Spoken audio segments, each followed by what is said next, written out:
Story time audio ബുക്സിലേക്ക് എല്ലാവർക്കും സ്വാഗതം. ജോസി വാഗമറ്റത്തിൻ്റെ സാന്ത്വനം തുടരുന്നു. സ്ത്രീയുടെ സൗന്ദര്യത്തിന് മുന്നിൽ എത്രയധികം തരം താഴ്ന്നുവെന്ന് അവൾക്കിത് ആദ്യമായല്ല ബോധ്യമാകുന്നത്. കോളേജിൽ പഠിച്ചു തുടങ്ങിയ കാലം മുതൽ രാജീവൻ മാത്രമായിരുന്നു അതിനൊരപവാദം. രാജീവനെ കോളേജിൽ വെച്ച് ആദ്യമായി കണ്ടത് അവൾ ഓർത്തു. അന്നൊക്കെ രാജീവിന് തന്നോട് വെറുപ്പായിരുന്നു. തന്നോട് സംസാരിക്കുന്നത് തന്നെ ആത്മാഭിമാനത്തിന് ക്ഷണം സംഭവിക്കുന്ന കാര്യമായിട്ടാണ് കണക്കാക്കിയിരുന്നത്. അന്നും മറ്റാരോടുമില്ലാത്ത ഒരടുപ്പം രാജീവിനോട് തോന്നിയിരുന്നു. വോളിബോൾ കളിയിൽ രാജീവൻ അതിസമർത്ഥനായിരുന്നു.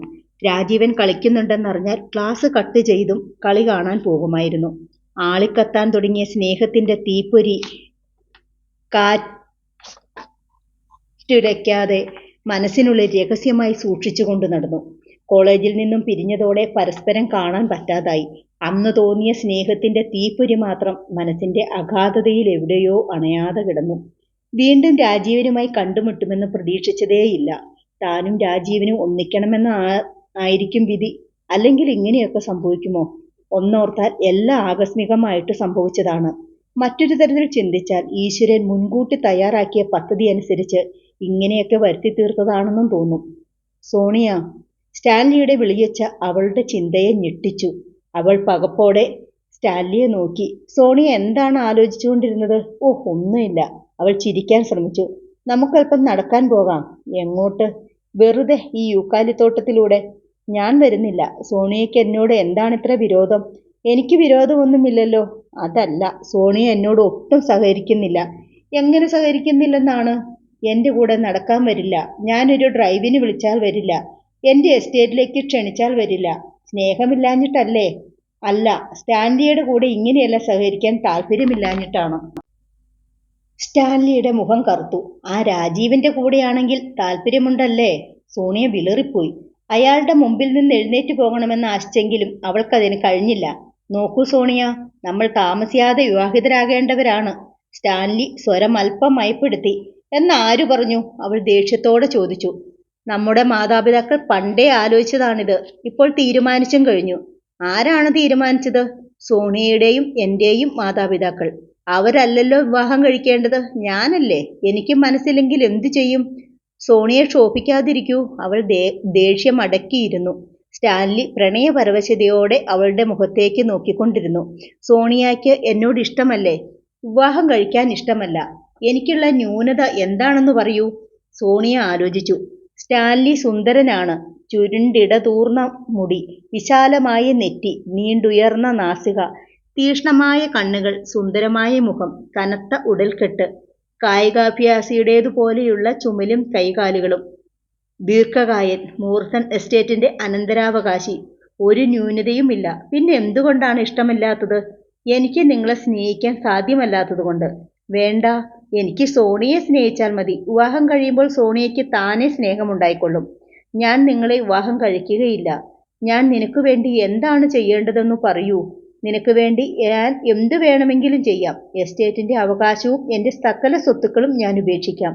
നിങ്ങളുടെ ഈ സ്വഭാവം ഒന്ന് മാത്രമാണ് ഞാൻ നിങ്ങളെ വെറുക്കാൻ കാരണം. സോണിയ എഴുന്നേറ്റ് തിടുക്കത്തിൽ അകത്തേക്ക് പോയി. സ്റ്റാൻലി അകത്തേക്ക് ചെല്ലണോ എന്ന് സംശയിച്ച് അവൾ പോയ ദിക്കിലേക്ക് തന്നെ നോക്കി അല്പനേരം നിന്നു. പിന്നെ കൈ കുടഞ്ഞുകൊണ്ട് ബൈക്കിനടുത്തേക്ക് നടന്നു. ബൈക്ക് സ്റ്റാർട്ട് ചെയ്ത് അയാൾ ഓടിച്ചുപോയി. രാത്രിയിൽ ഡാഡിയുടെ മുറിയിൽ നിന്നും ബഹളം കേട്ട് സോണിയ അങ്ങോട്ട് ചെന്നു. ഡാഡിയും ചേട്ടനും തമ്മിൽ വാഗ്വാദം നടക്കുകയാണെന്ന് അവൾ കണ്ടു. ഡൊമിനിക്ക് നന്നായി മദ്യപിച്ചിരുന്നു. സ്വതവേ ക്രൗരമേറിയ അയാളുടെ കണ്ണുകൾ കലങ്ങി ചുവന്നിരുന്നു.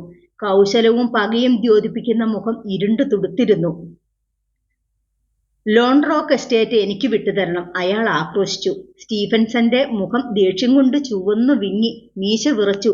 നിനക്ക് എന്ത് തരണമെന്ന് എനിക്കറിയാം. എന്നാണ് തരേണ്ടതെന്നും എനിക്കറിയാം. നീ ചോദിച്ചിട്ട് എന്നോടൊരു വെള്ളിത്തുട്ടു പോലും വാങ്ങിക്കാൻ പോകുന്നില്ല. 2 എസ്റ്റേറ്റുകളില്ലേ ഡാഡിയുടെ പേരിൽ? ലോൺ റോക്ക് എനിക്ക് വിട്ടുതന്നാൽ എന്താ? ഞാനല്ലേ അതിന്റെ ഭരണകാര്യങ്ങൾ നടത്തുന്നത്. സോണിക്ക് പാലീസ് എസ്റ്റേറ്റ് ഉണ്ടല്ലോ. നീ ഭരണം നടത്തുന്നത് എങ്ങനെയാണെന്ന് എനിക്കറിയാം. അതേക്കുറിച്ച് വിവരിക്കേണ്ട. നീ നശിപ്പിച്ച പണമുണ്ടായിരുന്നെങ്കിൽ അതുപോലെ ഒരു എസ്റ്റേറ്റ് കൂടി വാങ്ങാമായിരുന്നല്ലോടാ.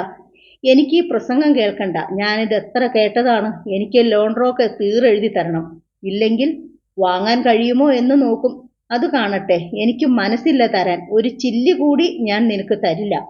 കാണിച്ചു തരാം, അട്ടഹസിച്ചുകൊണ്ട് ഡൊമിനിക്ക് പുറത്തു ചാടി. മുറിക്കുള്ളിൽ ചെന്ന് എന്തൊക്കെയോ വലിച്ചുവാരി പെട്ടിയിലാക്കിക്കൊണ്ട് പോർച്ചിലേക്ക് ഓടി. പോർച്ചിൽ കിടന്ന ജീപ്പിൽ കയറി ഓടിച്ചു പോകുകയും ചെയ്തു. അവന്റെ ഭീഷണി! സ്റ്റീഫൻസൺ തന്നെത്താൻ പുലമ്പി. റേച്ചൽ അടുത്ത് ചെന്ന് സമാധാനിപ്പിക്കാൻ ശ്രമിച്ചു. അവന്റെ അവകാശം അങ്ങ് തീർത്താൽ പിന്നെ. റേച്ചൽ അർത്ഥോക്തിയിൽ നിർത്തി. എന്തവകാശം? എന്റെ സ്വത്തിന് അവൻ എന്തവകാശമാടി? സ്റ്റീഫൻസൺ റേച്ചലിന്റെ നേർക്ക് ചീറി. അവർ ഭയന്ന് ചൂളി പിൻവാങ്ങി. ശരിയാണ്, തന്റെ മകന് സ്റ്റീഫൻസന്റെ സ്വത്തിൽ അവകാശമില്ല. റേച്ചൽ ഓർത്തു. റേച്ചലിനെ സംബന്ധിച്ചിടത്തോളം അതൊരു പ്രണയ ദുരന്തത്തിന്റെ കഥയായിരുന്നു.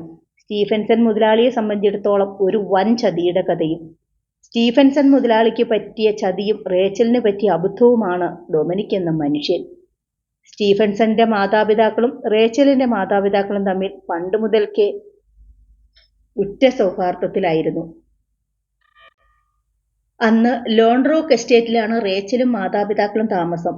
റേച്ചലിന്റെ ഏക സഹോദരൻ മാനുവൽ ബാംഗ്ലൂരിൽ ബിസിനസ് ചെയ്യുകയാണ്. അവിടെ അവർക്ക് തോട്ടവും ഫാമും ഹോട്ടലും ഒക്കെ ഉണ്ടായിരുന്നു. റേച്ചലിനെ വിവാഹം കഴിക്കുന്നയാൾക്ക് സ്ത്രീധനമായി നൽകാനുള്ളതായിരുന്നു ലോൺറോക്ക് എസ്റ്റേറ്റ്. റേച്ചലും സ്റ്റീഫൻസണും തമ്മിലുള്ള വിവാഹം അവരുടെ കൗമാരപ്രായത്തിൽ തന്നെ ഏറെക്കുറെ തീരുമാനിക്കപ്പെട്ടു കഴിഞ്ഞിരുന്നു. അവർ കുഞ്ഞുങ്ങളായിരിക്കുമ്പോൾ തന്നെ ഇരു കൂട്ടരുടെയും മാതാപിതാക്കൾ ആഗ്രഹിക്കുകയും പറയുകയും ചെയ്തിരുന്ന ബന്ധമാണത്. സ്റ്റീഫൻസണും റേച്ചലും പരസ്പരം ഇക്കാര്യം അറിയാമായിരുന്നു താനും. രണ്ടുപേർക്കും പരസ്പരം ഇഷ്ടവുമായിരുന്നു. എന്നാൽ സ്റ്റീഫൻസന്റെ പരുക്കൻ പെരുമാറ്റ രീതികൾ റേച്ചലിനെ പലപ്പോഴും നിരാശപ്പെടുത്തിയിരുന്നു. അവൾ ആഗ്രഹിച്ച ധീരപൗരുഷം അയാളിൽ ഉണ്ടായിരുന്നെങ്കിലും ഒപ്പം തന്നെ വേണമെന്ന് അവൾ കരുതിയ പ്രണയാസക്തി അയാളിൽ തീരെ കണ്ടില്ല. എങ്കിലും മാതാപിതാക്കൾ തീരുമാനിച്ചവണ്ണം അവൾ മനസ്സാ സ്റ്റീഫൻസനെ ഭർത്താവായി വരിച്ചു കഴിഞ്ഞിരുന്നു. റേച്ചൽ തിരുവനന്തപുരത്തെ ഡിഗ്രിക്ക് പഠിക്കുകയാണെന്ന്. ഒരു വാരാന്ത്യത്തിൽ റേച്ചലിന്റെ മാതാപിതാക്കൾ ഹോസ്റ്റലിൽ വന്ന് അവളെ ബാംഗ്ലൂരിലേക്ക് കൊണ്ടുപോയി. ബാംഗ്ലൂരിലെ തോട്ടവും റേച്ചലിന്റെ സഹോദരൻ നടത്തുന്ന ഹോട്ടലും ഒന്ന് സന്ദർശിച്ചു വരാനുള്ള യാത്രയായിരുന്നു അത്. ലോൺറോക്ക് എസ്റ്റേറ്റ് മാനേജർ രാജൻ ബാബുവും അവരോടൊപ്പം ഉണ്ടായിരുന്നു. ബാംഗ്ലൂരിൽ എത്തിയ ശേഷമുണ്ടായ ദേഹാസ്വാസ്ഥ്യം കാരണം റേച്ചലിന്റെ മാതാപിതാക്കൾ ഉടനെ മടങ്ങിയില്ല. ലോൺറോക്ക് എസ്റ്റേറ്റിലേക്ക് രാജൻ ബാബുവിനെ മടക്കി അയച്ചു. ഒപ്പം തിരുവനന്തപുരത്തെ ഹോസ്റ്റലിൽ എത്തിക്കുമെന്ന് ശട്ടം കെട്ടി റേച്ചലിനെയും അയച്ചു. രാജൻ ബാബുവിനോടൊപ്പമുള്ള കാർ യാത്ര റേച്ചലിന് രസകരമായിരുന്നു. രാജൻ ബാബു കാണാൻ സുമുഖൻ, ഫലിതപ്രിയൻ. നേരം പോക്കുകൾ തുടർച്ചയായി അയാളുടെ നാവിൽ നിന്ന് ഉതിർന്നുകൊണ്ടേയിരിക്കും. ബാംഗ്ലൂർ സിറ്റി വിട്ടുകഴിഞ്ഞപ്പോൾ രാജൻ ബാബു പിൻസീറ്റിലിരുന്ന റേച്ചലിനെ മുൻസീറ്റിൽ കൊണ്ടുവന്നിരുത്തി.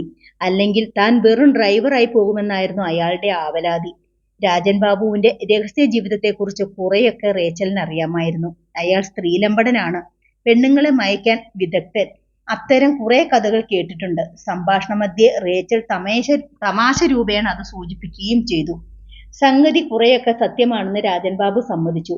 എന്നെ ആഗ്രഹിക്കുന്ന സ്ത്രീകളെ നിരാശപ്പെടുത്താൻ എനിക്ക് മനസ്സ് വരില്ല, അയാൾ പറഞ്ഞു.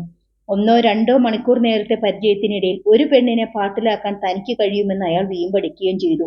അത്തരത്തിൽപ്പെട്ട പെണ്ണുങ്ങൾ ഉണ്ടായിരിക്കുമെന്നും എല്ലാ പെണ്ണുങ്ങളും അത്തരക്കാരല്ലെന്നും വേണമെങ്കിൽ തെളിയിച്ചു തരാമെന്നും റേച്ചൽ വെല്ലുവിളിച്ചു. രാജൻ ബാബു ആ വെല്ലുവിളി സ്വീകരിച്ചുമില്ല, നിഷേധിച്ചുമില്ല. യാത്രാമധ്യേ ഒരു നഗരാതിർത്തിയിൽ വെച്ച് കാർ കേടായി. ഉടൻ തന്നെ മെക്കാനിക്കിനെ വിളിച്ചുകൊണ്ട് പരിശോധിപ്പിച്ചു. 3-4 മണിക്കൂറിനുള്ളിൽ കാർ റിപ്പയർ ചെയ്ത് യാത്ര തുടരാമെന്ന് അയാൾ പറയുകയും ചെയ്തു. ഈ 4 മണിക്കൂർ റേച്ചലിന് വേണ്ടി നഗരത്തിലെ വലിയൊരു ഹോട്ടലിൽ തന്നെ രാജൻ ബാബു മുറിയെടുത്തു കൊടുത്തു. അതിനുശേഷം രാജൻ ബാബു വർക്ക്ഷോപ്പിലേക്ക് പോയി.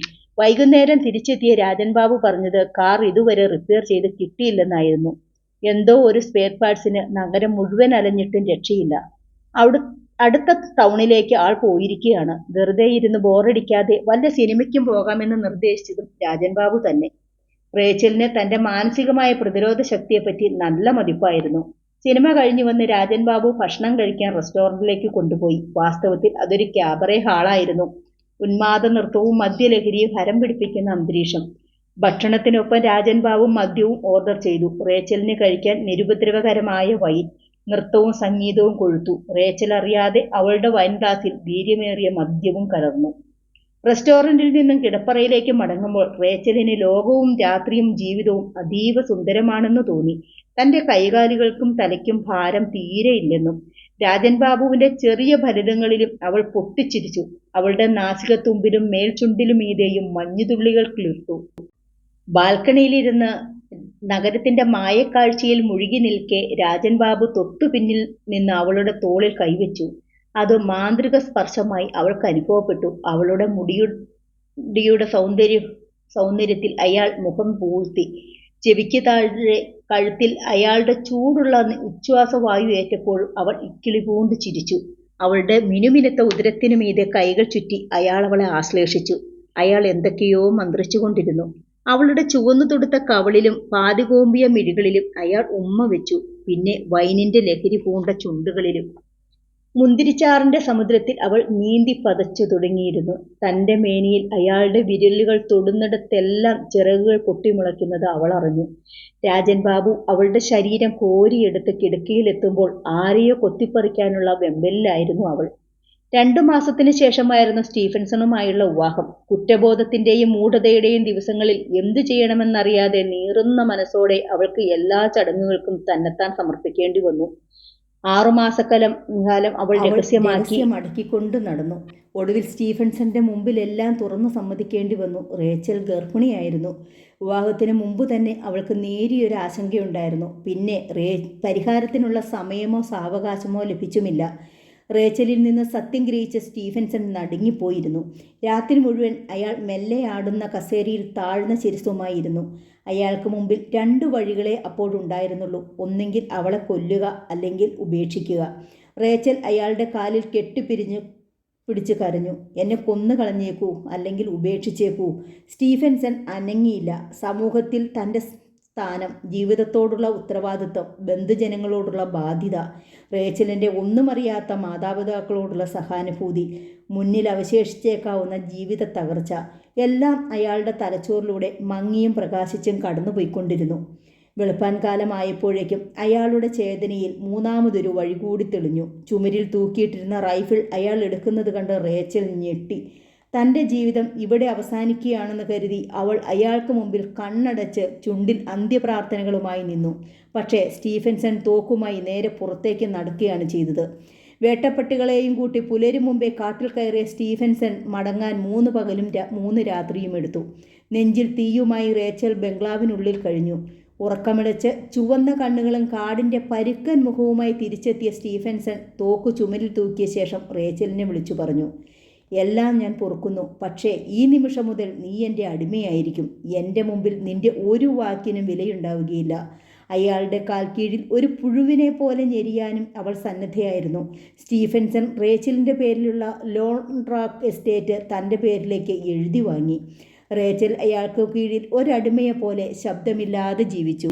ബംഗ്ലാവിന് പുറത്തു പോകാനോ ആളുകളുമായി സംസാരിക്കാനോ അവൾക്ക് അനുവാദമുണ്ടായിരുന്നില്ല. റേച്ചൽ ഒരാൺകുഞ്ഞിനെ പ്രസവിക്കുന്നതിന് 3 ദിവസം മുമ്പ് തന്നെ ലോൺറാക്ക് എസ്റ്റേറ്റ് മാനേജർ രാജൻ ബാബു ഒരു കാർ അപകടത്തിൽ മരണപ്പെട്ടു. അതൊരു അപകടമായിരുന്നുവോ അതോ സ്റ്റീഫൻസൺ വിദഗ്ധമായി ആസൂത്രണം ചെയ്ത കൊലപാതകമായിരുന്നുവോ എന്ന് ഇന്നും റേച്ചലിന് നിശ്ചയമില്ല. അവൾ അതേക്കുറിച്ച് ആലോചിക്കാൻ പോലും ഇഷ്ടപ്പെട്ടുമില്ല. രാജൻ ബാബുവും അയാളോടൊപ്പം കഴിച്ചുകൂട്ടിയ രാത്രിയും പകൽ വേളകളിൽ അവളുടെ ദുസ്വപ്നവും രാത്രിവേളകളിൽ ഓർമ്മകളെ രോമാഞ്ചമണിയിക്കുന്ന സ്വർഗീയ അനുഭവമായിരുന്നു. താൻ പ്രസവിക്കുന്ന കുഞ്ഞിന് സ്റ്റീഫൻസൺ അല്ലാതെ മറ്റൊരപ്പനുണ്ടായിരിക്കുന്നത് സ്റ്റീഫൻസന് സഹിക്കാൻ കഴിയുന്നതല്ലെന്നും അവൾക്കറിയാമായിരുന്നു.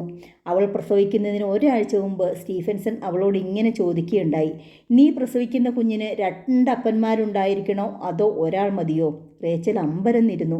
മനസ്സിലായില്ല അല്ലേ? നീ പ്രസവിക്കുന്ന കുഞ്ഞിൻ്റെ അച്ഛൻ ഞാനായിരിക്കണോ അതോ? റേച്ചൽ പേടിച്ച് വിളറി. മറുപടി പറയ്. ഒരാൾ മതി, എൻ്റെ ഭർത്താവ്. ഭർത്താവല്ല, യജമാനൻ. ഉവ്. 2-ൽ ഒരാൾ മാത്രമേ ജീവിച്ചിരിക്കാവൂ എന്ന് സ്റ്റീഫൻസൺ നിശ്ചയിച്ചിരിക്കണം. അങ്ങനെയാണ് സ്റ്റീഫൻസൺ റേച്ചലിൻ്റെ പുത്രൻ്റെ അപ്പനായി തീർന്നത്. റേച്ചൽ പ്രസവിച്ച കുഞ്ഞിനെ സ്റ്റീഫൻസൺ ആദ്യകാലങ്ങളിൽ കാണാൻ പോലും കൂട്ടാക്കിയില്ല.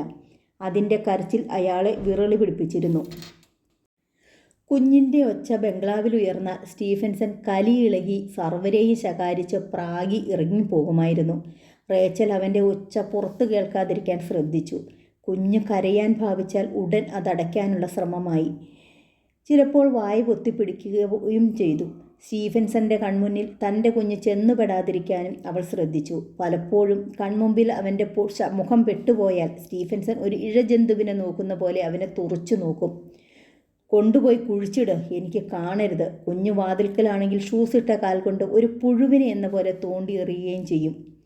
കുഞ്ഞിനൊന്നും അറിയില്ല. അത് റേച്ചലിനെ കണ്ണ് തിരിഞ്ഞാലുടൻ മുറികളിൽ നിന്ന് മുറികളിലേക്ക് മുട്ടിന്മേൽ ഇഴഞ്ഞു പോകും. ഒരു മുറിയിൽ തന്നെ അതിനെ എത്ര കാലം അടച്ചിടാൻ കഴിയും? വിശാലമായ ബംഗ്ലാവിലെ ഓരോ മുറിയും ആ കുഞ്ഞിനെ സംബന്ധിച്ചിടത്തോളം ഒരു ലോകമാണ്. ആ ലോകങ്ങളിലെല്ലാം അവന് പേടിക്കാൻ ഒരാളേയുള്ളൂ, സ്റ്റീഫൻസൺ. അയാളുടെ മുഖം കണ്ടാൽ അവൻ പിശാചിനെ കണ്ട പോലെ നടുങ്ങി വിറയ്ക്കും.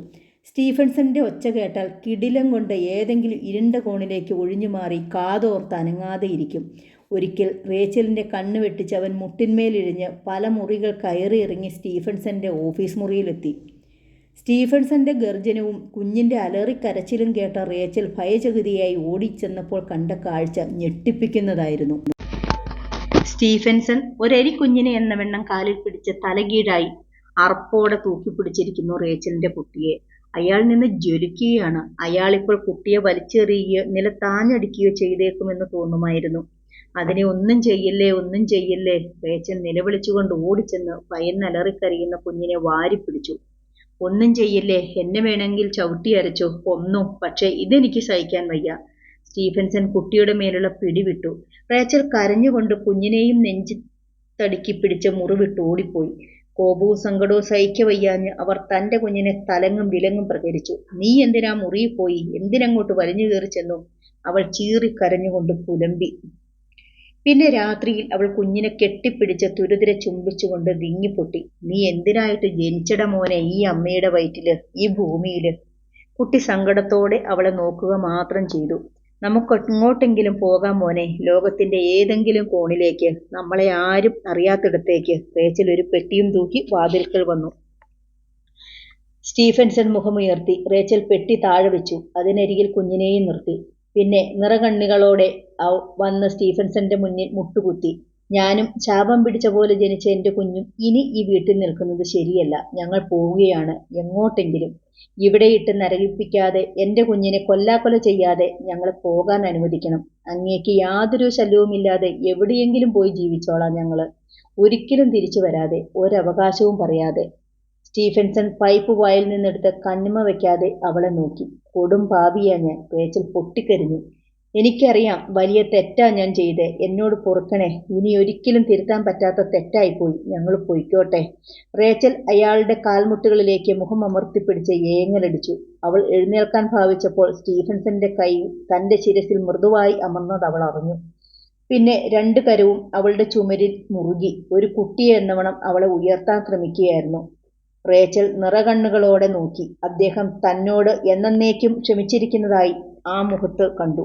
പിന്നീട് ഒരിക്കലും റേച്ചലിനോ അവളുടെ കുഞ്ഞിനോ ആ ബംഗ്ലാവിനുള്ളിൽ നരയിക്കേണ്ടി വന്നില്ല. ഒരു ഭാര്യയുടെ പദവി റേച്ചലിന് വീണ്ടും കിട്ടി. അടിമത്തത്തിൽ നിന്നും അവൾക്ക് മോചനമായി. സ്റ്റീഫൻസൺ ആദരിക്കപ്പെടുന്നിടത്തെല്ലാം അവളും ആദരിക്കപ്പെട്ടു. അവർ ഒന്നിച്ച് യാത്ര ചെയ്യുകയും ജീവിതത്തിന്റെ സൗഭാഗ്യങ്ങളും സന്തോഷവും ആവോളം ആസ്വദിക്കുകയും ചെയ്തു. റേച്ചലിന്റെ കുഞ്ഞിനെ സ്നേഹിക്കാൻ എത്ര തന്നെ ശ്രമിച്ചിട്ടും സ്റ്റീഫൻസണ് കഴിഞ്ഞില്ലെങ്കിലും പിന്നീട് അയാൾ അതിനെ വെറുത്തില്ല. എല്ലാ സ്വാതന്ത്ര്യവും സൗഭാഗ്യവും അനുവദിച്ചുകൊണ്ട് ഡൊമിനിക് എന്ന പേരിൽ അവൻ വളർന്നു വന്നു. സ്റ്റീഫൻസൺ അവനെ പഠിപ്പിച്ചു, വേണ്ടതൊക്കെ അവന് നൽകി. എങ്കിലും അദൃശ്യമായ ഒരു ശത്രുതയുടെ വിഷാസ്ത്രങ്ങൾ വേണ്ടിവരുമ്പോൾ പരസ്പരം ഉപയോഗിക്കാൻ വേണ്ടി അവ കരുതി വെച്ചിട്ടുള്ളതുപോലെ റേച്ചലിന് തോന്നിയിരുന്നു. സ്റ്റീഫൻസണ് ഡൊമിനിക്കിനെ മകനെപ്പോലെ സ്നേഹിക്കാൻ കഴിയാത്തത് എന്തുകൊണ്ടാണെന്ന് റേച്ചലിന് ഊഹിക്കാൻ കഴിയുമായിരുന്നു. തന്റെ മകനല്ല അതെന്ന് സ്റ്റീഫൻസണ് നിശ്ചയമുണ്ട്. എന്നാൽ ആ രഹസ്യം ഒരിക്കലും അറിയാത്ത ഡൊമിനിക്കിന് സ്വന്തം അച്ഛനായി താൻ കരുതിപ്പോരുന്ന സ്റ്റീഫൻസനെ സ്നേഹിക്കാനും ബഹുമാനിക്കാനും കഴിയാത്തത് റേച്ചലിനെ ആശ്ചര്യപ്പെടുത്തുകയും അമ്പരിപ്പിക്കുകയും ദുഃഖിപ്പിക്കുകയും ഒക്കെ ചെയ്തിരുന്നു. ജന്മബന്ധങ്ങൾക്ക് പരസ്പരം തിരിച്ചറിയാനും സ്നേഹിക്കാനും കഴിയുന്ന അദൃശ്യമായ ഒരു ആത്മബന്ധത്തിന്റെ പിന്തുണ കൂടി ഉണ്ടാവുമെന്ന് റേച്ചലിന് മനസ്സിലായി. നാട്ടുവഴിയിൽ പെറ്റിട്ട നായ്ക്കുഞ്ഞിനെ പോലെ പുറംകാലുകൊണ്ട് തൊഴിച്ചെറിഞ്ഞാലും ഒരു മകൻ തന്റെ അച്ഛനെ അദൃശ്യ സന്ദേശങ്ങൾ കൊണ്ട് ആത്മരശ്മികൾ കൊണ്ടും തിരിച്ചറിയും. പൊന്നിലും പൂവിലും വെച്ച് സ്നേഹിച്ചു വളർത്തിയാലും മടിയിൽ വെച്ച് താരാട്ടിയാലും ദത്തുപുത്രൻ പൊന്മകന്റെ സ്ഥാനത്തേക്ക് ഉയരാൻ കഴിയാതെ അവൻ അർഹിക്കുന്ന സ്ഥാനത്ത് തന്നെ അമർന്നുപോകും. സോണിയ ജനിച്ചപ്പോഴേക്കും ഡൊമിനിക് ഒരു നിഷേധിയായി തീർന്നിരുന്നു. സ്റ്റീഫൻസൺ മുതലാളിക്ക് തന്റെ മകൾ പ്രാണവായുവിന് സമമായി. ഡൊമിനിക്കാണെങ്കിൽ തരം കിട്ടിയാൽ അവളെ കുഞ്ഞായിരിക്കുമ്പോൾ തന്നെ പീഡിപ്പിക്കുന്നതിൽ ആനന്ദം കണ്ടെത്തുകയും ചെയ്തു. അവളെ അടിക്കുകയോ മുടിയിൽ പിടിച്ചു വലിക്കുകയോ ദേഹത്ത് മെഴുകുതിരി ഉരുക്കി ഒഴിക്കുകയോ വിളിമ്പുകളിൽ നിന്ന് തള്ളിയിടുകയോ ഒക്കെ ചെയ്യുമ്പോൾ അതൊന്നും സ്റ്റീഫൻസന്റെ ചെവിയിലെത്താതിരിക്കാൻ റേച്ചൽ അങ്ങേയറ്റം ശ്രദ്ധിച്ചിരുന്നു. അതിനായി അവർ മകളോട് കെഞ്ചി കരഞ്ഞു. പലപ്പോഴും പാരിതോഷികങ്ങൾ കൊണ്ട് മൂടി. മറ്റു ചിലപ്പോൾ ഡൊമിനിക്കിനെ റേച്ചൽ കൂടി കഠിനമായി ശകാരിക്കുകയും ശിക്ഷിക്കുകയും ചെയ്തു. എന്നിട്ടും ചിലതൊക്കെ സ്റ്റീഫൻസൺ അറിയുന്നുണ്ടായിരുന്നു. ചിലതെല്ലാം അയാൾ കണ്ടില്ലെന്ന് ഭാവിച്ചു, ചിലത് ക്ഷമിച്ചു. എത്രയൊക്കെ സംയമനം പാലിച്ചിട്ടും സ്റ്റീഫൻസണ് ഒരിക്കൽ നിലതെറ്റി. മീൻ വളർത്തുന്ന കുളത്തിലെ വെള്ളത്തിൽ ഡൊമിനിക്ക് സോണിയെ പിടിച്ച് ബോധം കെടുന്നതുവരെ മുക്കിപ്പിടിച്ച ദിവസം സ്റ്റീഫൻസൺ അവന്റെ ചെകിട് അടിച്ചു പൊട്ടിച്ചു. തല പിടിച്ച് ചുമരിൽ ഇടിച്ചുകൊണ്ട് അയാൾ അമറി. ഇനി എന്റെ കുഞ്ഞിന്റെ ദേഹത്ത് തൊടുന്ന ദിവസം നീ ശവം. അടിയേറ്റ് ഡൊമിനിക്കിന്റെ പല്ലുകൾ ഇളകി, കവിൾ പൊട്ടി. ഇടതുചെവിയുടെ കേൾവിശക്തി ഭാഗികമായി നശിച്ചു. അതിനുശേഷം അവൻ സോണിയെ ഉപദ്രവിച്ചിട്ടില്ല. ചില്ലുപേടകത്തിനുള്ളിൽ സുരക്ഷിതമായി കിടക്കുന്ന മത്സ്യത്തിനു ചുറ്റും കരിമ്പൂച്ച ലാക്കു നോക്കിയും ചീറിയും ചീറ്റിയും കൈനീട്ടി നഖം നിർത്തിയടിക്കാനാഞ്ഞും മുരണ്ടും മൂളിയും നടക്കുന്നത് പോലെ അവൾക്കു ചുറ്റും നിന്ന് അവളെ ഭയപ്പെടുത്താൻ മാത്രമേ അവൻ ശ്രമിച്ചുള്ളൂ. അവനും ഭയചകിതനായിരുന്നു. പ്രായപൂർത്തിയായപ്പോൾ സ്റ്റീഫൻസൺ അവന് ലോൺ റോക്ക് എസ്റ്റേറ്റിന്റെ ചുമതല ഏൽപ്പിച്ചു കൊടുത്തു. റേച്ചലിന്റെ വക സ്വത്തായിരുന്നു താനും അത്. വഷളന്മാരുടെ കൂടെ ചേർന്ന് മദ്യപാനത്തിലും വ്യഭിചാരത്തിലും ഒഴുകി കഴിയുന്നതിലായിരുന്നു ഡൊമിനിക്കിന് താല്പര്യം. ലോൺ റോക്കിൽ അവനെ ശ്രദ്ധിക്കാനോ നേർവഴി നടത്താനോ ആരും ഉണ്ടായിരുന്നില്ല. പരിപൂർണ സ്വാതന്ത്ര്യം, ഇഷ്ടം പോലെ പണം. പെൺകുട്ടികളെ അപമാനിക്കുകയോ ബലാത്കാരം ചെയ്യുകയോ ചെയ്ത ഒന്നിലധികം കേസുകളിൽ നിന്ന് സ്റ്റീഫൻസൺ അവന് ഊരിക്കൊണ്ടു പോരേണ്ടി വന്നിട്ടുണ്ട്. അടിപിടി കേസുകൾ വേറെ, റെയ്ഡിൽ പെട്ടുപോയ വ്യഭിചാര കേസുകൾ വേറെ. നല്ല ലാഭത്തിൽ പോയിക്കൊണ്ടിരുന്ന ലോൺ റോക്ക് എസ്റ്റേറ്റ് ഡൊമിനിക്കിന്റെ ഭരണത്തിൻ കീഴിൽ ഒരിടത്തും ശ്രദ്ധ കിട്ടാതെ നഷ്ടത്തിലേക്ക് കൂപ്പുകുത്തി. റേച്ചലിന്റെ അപേക്ഷ പ്രകാരം റേച്ചൽ കണ്ടുപിടിച്ചത് അവനെ വിവാഹം കഴിപ്പിക്കുക എന്നതായിരുന്നു. റേച്ചലിന്റെ അപേക്ഷ പ്രകാരം സ്റ്റീഫൻസൺ അത് നടത്തിക്കൊടുത്തു. നല്ലൊരു കുടുംബത്തിലെ പെൺകുട്ടിയുടെ ഭാവി നശിപ്പിക്കുക എന്നൊരു ഫലം മാത്രമേ അതിൽ നിന്നുണ്ടായുള്ളൂ. മദ്യലഹരിയുടെയും കാമവെറിയുടെയും പാരമ്പര്യയിൽ ഭാര്യയെ കൂട്ടുകാർക്കുകൂടി ഡൊമിനിക്ക് പങ്കുവച്ചതിന്റെ പിറ്റേന്ന് അവൾ അവന്റെ ഭാര്യാപദം എന്നേക്കുമായി ഉപേക്ഷിച്ച് മടങ്ങി. അതിനുശേഷം ഡൊമിനിക്ക് ലോൺ റോക്ക് തന്റെ പേരിൽ തീരെഴുതി കിട്ടണമെന്ന് സ്റ്റീഫൻസണോട് വാശി പിടിച്ചു. സ്റ്റീഫൻസൺ അത് സാധ്യമല്ലെന്ന് ശഠിക്കുകയും ചെയ്തു. എന്റെ കാലനായി വരും അവൻ. കോപാധിക്യത്താൽ സ്റ്റീഫൻസൺ ഒരു പ്രവചനം പോലെ പറയുമ്പോൾ റേച്ചലിന്റെ ഉള്ളു നടുങ്ങും ഇപ്പോഴും. 17-ാം തീയതി രാത്രി ക്ലോക്കിൽ മണി 11 അടിച്ചത് കേട്ട് സോണിയ ഞെട്ടി. ഇന്നാണ് പുറപ്പെടേണ്ടത്, അരമണിക്കൂറിനകം.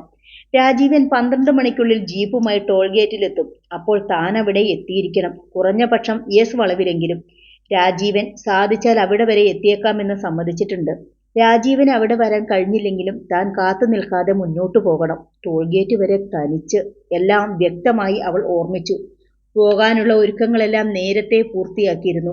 അത്യാവശ്യം വേണ്ടുന്ന ഡ്രസ്സ്, ആഭരണങ്ങൾ, പണം എല്ലാം ഷോൾഡർ ബാഗിലാക്കി വെച്ചിട്ടുണ്ട്. ഇനി അതെടുത്ത് തോളിലിടുക, നടക്കുക. ടോൾ ഗേറ്റ് വരെ ആരും കാണാതെ പോകണം. രാത്രിയിൽ റോഡിലൂടെ ആൾസഞ്ചാരം തീരെയുണ്ടാവില്ല. ഗേറ്റ് വാച്ചർ ഇപ്പോൾ ഉറക്കം തൂങ്ങിയായിരിക്കും. ഒന്നും ഭയപ്പെടാനില്ല. പപ്പയും മമ്മിയും നല്ല ഉറക്കം. ഡൊമിനിക്ക് ഇവിടെ ഇല്ലാത്തത് ഏറെ നന്നായി. അയാൾ ലോൺ റോക്കിലാണ്. കിടക്കയിൽ നിന്നും എഴുന്നേറ്റ സോണിയ വേച്ചു വീഴാൻ പോയി. ദേഹം ദുർബലമായിരിക്കുന്നു. കൈകാലുകൾ കുഴയുന്നു. അവയ്ക്ക് താങ്ങാനും നിയന്ത്രിക്കാനും കഴിയാത്ത ഭാരം. വിറയ്ക്കുന്ന പാദങ്ങളോടെ അവൾ പപ്പയുടെയും മമ്മിയുടെയും മുറിയിലെത്തി. വാതിൽ മെല്ലെ തള്ളി തുറന്നു. വാതിൽ വിരി മാറ്റി അകത്തു കിടന്നു. പപ്പ, മമ്മി, മാപ്പ്. ഈ മകളോട് ക്ഷമിക്കൂ. തെറ്റാണെന്നറിയാം. നിങ്ങളുടെ നെഞ്ച് തകരുമെന്നറിയാം. പക്ഷെ കൂടാതെ വയ്യ. ഒരു സ്നേഹ പ്രതിജ്ഞയാണത്. നിറവേറ്റിയേ പറ്റൂ. ഏറ്റവും വലിയ മോഹമായി പോയി. ദുഃഖിക്കേണ്ടി വന്നേക്കാം. എന്നാലും ഇതിനിരയാകാൻ ഞാൻ സ്വയം തീരുമാനിച്ചു. ദുരന്തത്തിലേക്കോ സൗഭാഗ്യത്തിലേക്കോ എന്നറിയാതെ ഞാൻ എന്നെ തന്നെ വലിച്ചെറിയുകയാണ്. ദൈവം നമ്മളെ വീണ്ടും ഒരുമിപ്പിക്കട്ടെ. മാപ്പ്. അവളുടെ കണ്ണുകൾ നിറഞ്ഞൊഴുകി. പപ്പ ഒന്ന് അനങ്ങിയോ? എഴുന്നേൽക്കുകയാണോ? സോണിയ ഞെട്ടി. സ്റ്റീഫൻസൺ ഒന്ന് തിരിഞ്ഞു കിടന്നു. ഉറഞ്ഞ തൂണുപോലെ സോണിയ ശ്വാസം പോലും കഴിക്കാതെ നിന്നു. പിന്നെ വേഗം മുറിവിട്ടെറിഞ്ഞു. ഷോൾഡർ ബാഗ് എടുത്തു. ഉടൽ വിറയ്ക്കുന്നു. പിൻവാതിൽ തുറന്ന് അവൾ വെളിയിലേക്കിറങ്ങി. മുഖത്താഞ്ഞു വെട്ടുന്ന കാറ്റ്. ചൂളമരങ്ങളിൽ കാറ്റിന്റെ മൂളക്കം. യക്ഷികളെപ്പോലെ തലയറഞ്ഞാടുന്ന യൂക്കാലി മരങ്ങൾ. കുറച്ചകലെ ക്വാർട്ടേഴ്സുകളിലെയും ലയങ്ങളിലെയും ഫാക്ടറികളിലെയും വെളിച്ചമുണ്ട്. അരണ്ട നിലാവുണ്ട്. റോഡ് മങ്ങി കാണാം. മുള്ളുവേലിക്കിടയിലൂടെ അവൾ യൂക്കാലിത്തോട്ടത്തിലേക്ക് നൂണ്ടിറങ്ങി. മുൻഭാഗത്തുകൂടി പോയ ഗേറ്റ് വാച്ചർ കണ്ടെങ്കിലോ? മാത്രമല്ല, ഗേറ്റ് പൂട്ടിയിട്ടിരിക്കുകയാണ്. കാൽക്കീഴിൽ കരിയിലുകൾ ഞെരിയുന്ന ഒച്ച പോലും അവളെ പേടിപ്പെടുത്തി.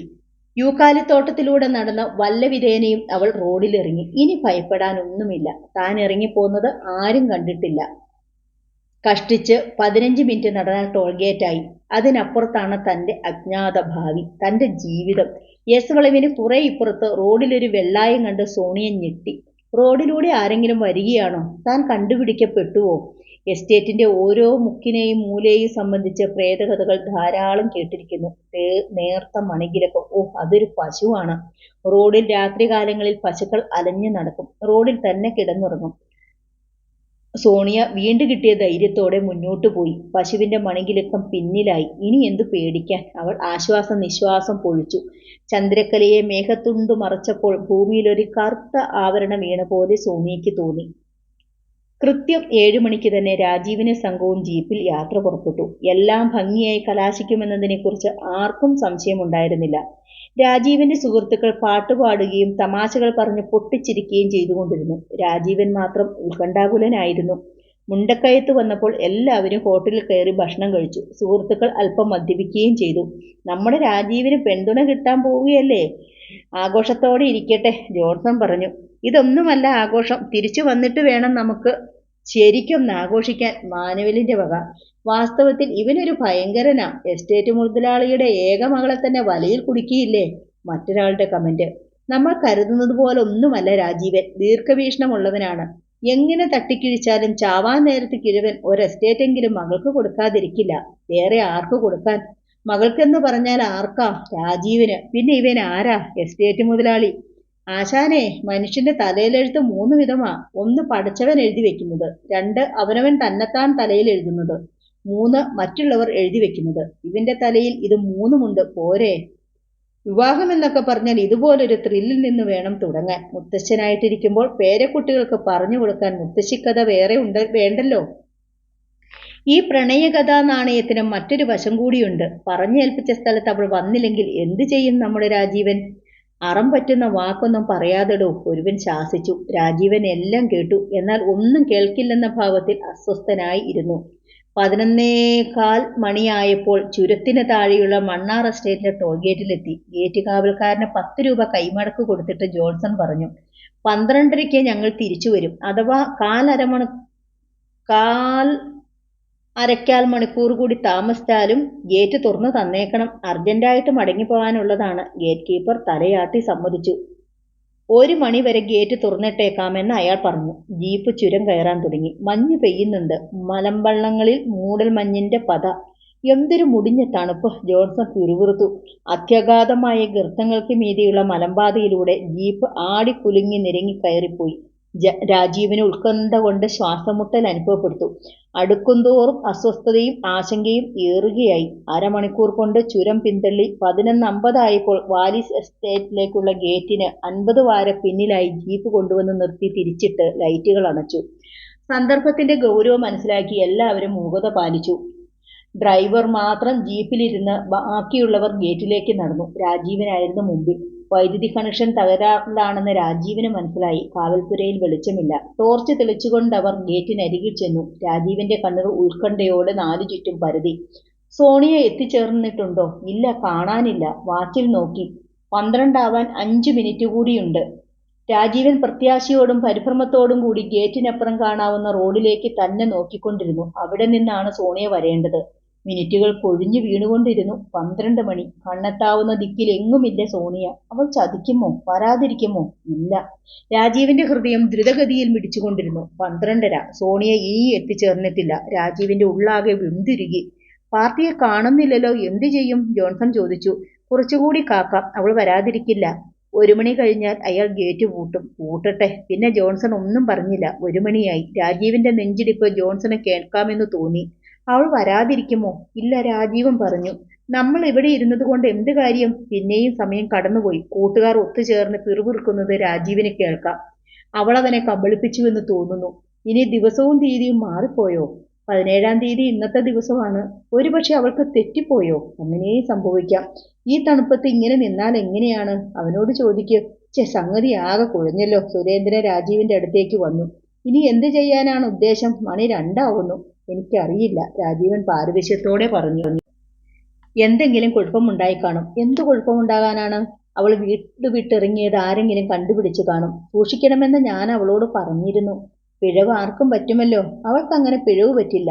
അതുമല്ലെങ്കിൽ ഇറങ്ങിപ്പോരാൻ പറ്റാത്ത സാഹചര്യം എന്തെങ്കിലും ഉണ്ടായി കാണും. രാജീവൻ ഒന്നും മിണ്ടിയില്ല. അയാളുടെ മുഖം കണ്ടിട്ട് കൂടുതൽ എന്തെങ്കിലും പറഞ്ഞ് വിഷമിപ്പിക്കാൻ സുരേന്ദ്രന് മനസ്സ് വന്നില്ല. കൂട്ടുകാരെല്ലാം വീണ്ടും ആലോചനയിൽ മുഴുകി. തിരിച്ചു പോയാലോ രാജീവൻ? ഇനി തിരിച്ചു പോയാലും 6 മണിക്കല്ലേ ഗേറ്റ് തുറന്നു കിട്ടൂ. പിന്നെ നമ്മൾ എന്തു ചെയ്യും? വാലീസ് എസ്റ്റേറ്റ് വരെ ഒന്ന് പോയാലോ എന്ന് ആലോചിക്കുകയാണ് ഞാൻ. അതുകൊണ്ട് എന്താണ് ഗുണം? ഏതായാലും ഞാൻ അവിടം വരെ ഒന്ന് പോവുകയാണ്. രാജീവൻ പോകാനൊരുങ്ങി. ഏതായാലും നീ തനിച്ചു പോകണ്ട, ഞങ്ങൾ 2 ആൾ കൂടി വരാം. ജോൺസണും സുരേന്ദ്രനും രാജീവിന്റെ കൂടെ പോകാൻ തയ്യാറായി. ബാക്കിയുള്ളവർ ജീപ്പിനടുത്തേക്ക് മടങ്ങി. ജോൺസന്റെ പല്ലുകൾ കൂട്ടിയിടിച്ചുകൊണ്ടിരുന്ന ആ തണുപ്പിലും രാജീവൻ വിയർത്തൊഴുകിയായിരുന്നു. അയാളുടെ ഹൃദയം മാത്രം വിറച്ചുകൊണ്ടിരുന്നു. എന്തോ അത്യാഹിതം സംഭവിച്ചുകൊണ്ടിരിക്കുകയാണെന്ന് മനസ്സ് കൂടെ കൂടെ മുന്നറിയിപ്പ് തരുന്നത് പോലെ തോന്നി. ഉൾക്കിടിലങ്ങളോടെ രാജീവൻ കാലുകൾ നീട്ടിവെച്ച് നടന്നു. എസ് വളവ് തിരിഞ്ഞപ്പോൾ മൂടൽമഞ്ഞിൽ ആവൃതമായി കിടക്കുന്ന വാലീസ് എസ്റ്റേറ്റ് കാണായി. അവർ ബംഗ്ലാവിന്റെ പ്രധാന ഗേറ്റിനരികിൽ വരെ എത്തി. അവിടെ കുറേ നേരം എന്ത് ചെയ്യണമെന്നറിയാതെ നിന്നു. രവീന്ദ്രന്റെ ക്വാർട്ടേഴ്സിൽ ചെന്ന് അവരെ വിളിച്ചുയർത്തി ചോദിച്ചാലോ എന്ന് രാജീവൻ ആലോചിച്ചു. ഇറങ്ങിപ്പോകാതിരുന്നതിന് എന്തെങ്കിലും കാരണമുണ്ടെങ്കിൽ സോണി അവരെ അറിയിക്കാതിരിക്കേയില്ല. മൂവരും കൂടി രവീന്ദ്രന്റെ ക്വാർട്ടേഴ്സിൽ ചെന്നു. രാജീവൻ വാതിലിൽ 2-3 തവണ മുട്ടി. അകത്ത് അനക്കമൊന്നുമില്ല. ടോർച്ച് തെളിച്ച് നോക്കിയപ്പോഴാണ് വാതിൽ പൂട്ടിയിരിക്കുകയാണെന്ന് കണ്ടത്. 2 പേർക്ക് ഇന്ന് നൈറ്റ് ഡ്യൂട്ടി ഉണ്ടെന്ന് പറഞ്ഞിരുന്ന കാര്യം രാജീവൻ ഓർത്തു. സുനന്ദയെ ചെന്ന് കണ്ടാലോ? പക്ഷേ സുനന്ദ വീട്ടിൽ പോകുമെന്നല്ലേ പറഞ്ഞിരുന്നത്? അക്കാര്യവും നടപ്പില്ല. വിവരങ്ങൾ അറിയാൻ എന്താണൊരു വഴി? ബംഗ്ലാവിൽ ചെന്ന് സോണിയെ അന്വേഷിച്ചാലോ എന്ന് ആലോചിച്ചു. സോണിയുടെ മുറി എവിടെയാണെന്നറിയാം. പക്ഷേ അങ്ങോട്ട് ചെല്ലുന്നത് ആപത്കരമാണ്. ബംഗ്ലാവിന് ചുറ്റും രാത്രി മുഴുവനും സ്റ്റീഫൻസന്റെ വളർത്തുനായ്ക്കൾ ചുറ്റിയറിഞ്ഞ് നടക്കുന്നുണ്ടാവും. ഇനി തിരിച്ചു പോകരുതോ? 3 മണിയായി. സുരേന്ദ്രൻ അക്ഷമനായി. രാജീവൻ ഒന്നും മിണ്ടാതെ അവരോടൊപ്പം തിരിച്ചു നടന്നു. അവർ ജീപ്പിനരികിൽ മടങ്ങിയെത്തി. രാജീവൻ വിരലുകൾ കൂട്ടിപ്പിണച്ച് ഞെരിച്ചുകൊണ്ട് ജീപ്പിനരികിൽ നിലയുറപ്പിച്ചു. അയാളുടെ മുഖവും പേശികളും ഞരമ്പുകളും എല്ലാം വലിഞ്ഞു മുറുകി. ചാർജ് ചെയ്തു വെച്ച ഡൈനാമിറ്റ് പോലെയായിരുന്നു അയാൾ. ചുറ്റുപാടുമുള്ള പ്രദേശങ്ങളിലാകെ മൂടൽമഞ്ഞ് വ്യാപിച്ചു കഴിഞ്ഞു. രാജീവന്റെ വിഷമം കണ്ട് എല്ലാവർക്കും സഹതാപമായി. നീ വിഷമിക്കേണ്ട, ഇനിയുമുണ്ടല്ലോ ദിവസങ്ങൾ. അവളെ വീണ്ടും കണ്ട പരിപാടികൾ ഒന്നുകൂടി അറേഞ്ച് ചെയ്യാമല്ലോ. അന്നും ജീപ്പുമായി വന്ന ഞങ്ങളെല്ലാം സഹകരിക്കാം. മാനുവൽ ആശ്വസിപ്പിക്കാൻ ശ്രമിച്ചു. സ്നേഹിതരെല്ലാവരും ജീപ്പിനുള്ളിൽ ചുരുണ്ടുകൂടിയിരുന്ന് ഉറക്കം തൂങ്ങാൻ തുടങ്ങി. രാജീവൻ നിശ്ചേഷ്ടനായി റോഡിൽ തന്നെ നിലയുറപ്പിച്ചു. 6 മണിയായപ്പോൾ സ്നേഹിതന്മാർ മടങ്ങിപ്പോകാനൊരുങ്ങി. ജീപ്പ് സ്റ്റാർട്ട് ചെയ്തിട്ട് രാജീവനെ ജീപ്പിൽ കയറാൻ വിളിച്ചു. ഞാൻ വരുന്നില്ല, രാജീവൻ പറഞ്ഞു. സ്നേഹിതന്മാർ അമ്പരന്നു. എന്തു പ്രാന്താണ് നീ പറയുന്നത്? നേരം വെളുത്തു കഴിഞ്ഞു. പകൽ നിന്നെ ഇവിടെ ആരെങ്കിലും കണ്ടാൽ കുഴപ്പമാണ്. ജീപ്പിൽ കയറ്. വീട്ടിൽ ചെന്ന് വിശ്രമിച്ചിട്ട് നാളെയോ മറ്റന്നാളോ അവളുടെ വിവരങ്ങളൊക്കെ അന്വേഷിക്കാം. നിങ്ങൾ പോയിക്കൊള്ളൂ. രാജീവൻ വെറുതെ തമാശ പറയരുത്. നോക്ക്, 10 മണിയാവുമ്പോഴേക്കും ജീപ്പ് ബാങ്കിൽ എത്തിക്കേണ്ടതാണ്. വന്നേ, ജീപ്പിൽ കയറ്. സോണിയയ്ക്ക് എന്ത് സംഭവിച്ചിട്ടുണ്ടെന്ന് അറിയാതെ ഞാൻ വരില്ല. അവൾക്കൊരു ചുക്കും സംഭവിച്ചിട്ടില്ല. വെളുപ്പാൻ കാലത്ത് കമ്പിളിക്കീഴിൽ ദണലപ്പം മെത്തയിൽ ചുരുണ്ടുകൂടി കിടന്ന് സുഖമായി ഉറങ്ങുകയാകും. നീ വാ. സുഹൃത്തുക്കൾ എത്രയധികം നിർബന്ധിച്ചിട്ടും രാജീവൻ വഴങ്ങിയില്ല. നീ ഇനി എന്ത് ചെയ്യാൻ പോകുന്നു? ക്ഷമ കെട്ടി ജോൺസൺ ചോദിച്ചു. എസ്റ്റേറ്റിൽ ഒന്ന് അന്വേഷിക്കട്ടെ. ഇന്നലെ രാത്രി എന്താണ് ഉണ്ടായതെന്ന് അറിയണമല്ലോ. ഞങ്ങൾക്ക് പോകാതിരുന്നുകൂടാ. നിങ്ങൾ പൊയ്ക്കൊള്ളൂ, വൈകണ്ട. സുഹൃത്തുക്കൾ കൂടി ആലോചിച്ചു. രാജീവിനെ തനിച്ചാക്കി പോകാൻ മടി. എന്നാൽ ജീപ്പ് നാട്ടിൽ എത്തിച്ചേ മതിയാകൂ. എന്നെക്കുറിച്ച് ആരും വിഷമിക്കേണ്ട, ഞാൻ എത്തിക്കോളാം, രാജീവൻ പറഞ്ഞു. വീട്ടിൽ എന്തു പറയണം? ഞാൻ എത്തുമെന്ന് പറഞ്ഞേക്കുക. പൊയ്ക്കോ. രാജീവൻ അവരെ നിർബന്ധിച്ച് ജീപ്പിൽ കയറ്റി. ജീപ്പ് നീങ്ങി. അത് അടുത്ത വളവിൽ മറയുന്നത് നോക്കി രാജീവൻ നിന്നു. റേച്ചൽ രാവിലെ ഉണർന്നു. വേലക്കാരി ശാന്തി കൊണ്ടുവന്നുകൊടുത്ത കാപ്പി കഴിച്ചിട്ട് പ്രഭാതകൃത്യങ്ങളിൽ ഏർപ്പെട്ടു. 7 മണിയായിട്ട് സോണിയെ കാണാത്തതെന്തെന്ന് റേച്ചൽ വിസ്മയിച്ചു. 6 മണിക്ക് മുമ്പ് തന്നെ ഉണരാറുള്ളതാണവൾ. തണുപ്പ് കൂടുതലുള്ള ദിവസമാണെങ്കിൽ നേരത്തെ എഴുന്നേറ്റ് വന്ന് ചിമ്മിനി കത്തിച്ച് തീ കാഞ്ഞിരിക്കാറുണ്ട്. അമ്മയും മകളും അപ്പോൾ തീക്ക് ചുറ്റുമിരുന്ന് എന്തെങ്കിലുമൊക്കെ സംസാരിച്ചു കൊണ്ടിരിക്കും. ഇന്ന് തണുപ്പ് കൂടുതലാണ്. പുറത്തേക്ക് നോക്കിയാൽ കനത്ത മൂടൽമഞ്ഞല്ലാതെ മറ്റൊന്നും കാണാനില്ല. എന്നിട്ടും ഇതുവരെ ഉണരാത്തതെന്തെന്ന് അവൾ ആശ്ചര്യപ്പെട്ടു. കമ്പിളിക്കീഴിൽ പുതച്ചുമൂടി സുഖമായി ഉറങ്ങുകയാവാം. സ്റ്റീഫൻസൺ ഉണർന്നെണീറ്റു വന്നു. അയാൾ കൈകൂപ്പി കൂട്ടി തിരുമ്മി ചൂടാക്കിക്കൊണ്ട് അയാൾ കൈകൾ കൂട്ടിത്തിരുമ്മി ചൂടാക്കിക്കൊണ്ട് ചിമ്മിനിക്കരികിൽ നിന്നു. എന്തൊരു തണുപ്പാണ്, മഞ്ഞും. സ്റ്റീഫൻസൺ പിറുപിറുത്തു. സോണിയെ ചിമ്മിനിക്കരിയിൽ കാണാഞ്ഞ് അയാൾ അതിശയിച്ചു. അവൾക്കിന്ന് എന്തുപറ്റി? സോണിയ ഉണർന്നില്ലേ? സ്റ്റീഫൻസൺ ചോദിച്ചു. ഇല്ല. ചെന്ന് വിളിച്ചുണർത്ത്. അതൊരു ചീത്ത ശീലമാണല്ലോ. അവൾ ഇന്നലെ വൈകിയാണ് ഉറങ്ങാൻ കിടന്നതെന്ന് തോന്നുന്നു. റേച്ചൽ സോണിയയുടെ ബെഡ്റൂമിലേക്ക് ചെന്നു. അതിന്റെ വാതിൽ അപ്പോഴും അടഞ്ഞു കിടക്കുകയായിരുന്നു. പുറത്തുനിന്ന് റേച്ചൽ പല ആവർത്തി വിളിച്ചു. സോണിയ. മറുപടിയൊന്നുമില്ല. വാതിൽ പതുക്കെ തള്ളി തുറന്നു നോക്കിയപ്പോൾ മനസ്സിലായി ചാരിയിട്ടേയുള്ളുവെന്ന്. നാളെ വീണ്ടും തുടരും.